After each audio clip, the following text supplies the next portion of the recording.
Hello, j'espère que tu vas bien. Aujourd'hui, j'aimerais partager avec toi une petite pensée qui m'a été inspirée au travers d'une vidéo d'Eric Thomas. Tu trouveras le lien de cette vidéo dans la description. Oui, il y a quelques années de cela, je passais mes jours à ne rien faire, à dormir.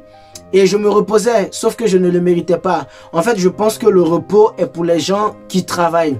Et je me suis dit, Andy, tu ne mérites pas de te reposer parce que tu ne travailles pas assez. Alors, pour moi, ce n'était pas une vie. J'ai donc décidé de changer. Peut-être que tu es dans cette situation-là, toi aussi. Oui, actuellement, avec le confinement, il y a beaucoup de gens qui me disent, je suis fatigué de regarder la télé, je suis fatigué de regarder Netflix, je m'ennuie.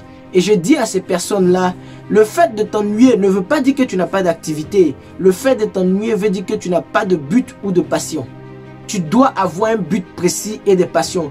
Parce que ce sont eux qui vont te permettre de te réveiller motivé chaque matin. Oui, lorsque tu as un rêve, tu dois avoir un plan pour le réaliser et tu dois écrire tes objectifs. C'est hyper important. Mais tu dois savoir que peu importe ton rêve, tu vas faire face à des obstacles infranchissables. Le soleil, les arcs-en-ciel, c'est pas le monde.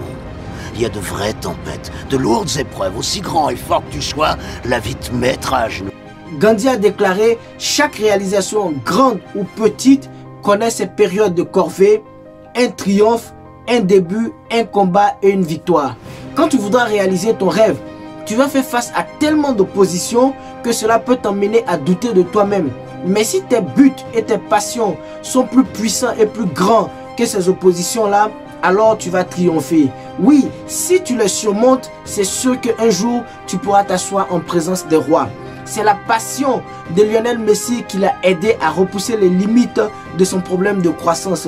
La passion de J.K. Rowling l'a aidé à surmonter sa pauvreté et les rejets des maisons d'édition. Oui, la passion de Nelson Mandela l'a aidé à dominer la prison et le régime ségrégationniste qu'il y avait à son époque.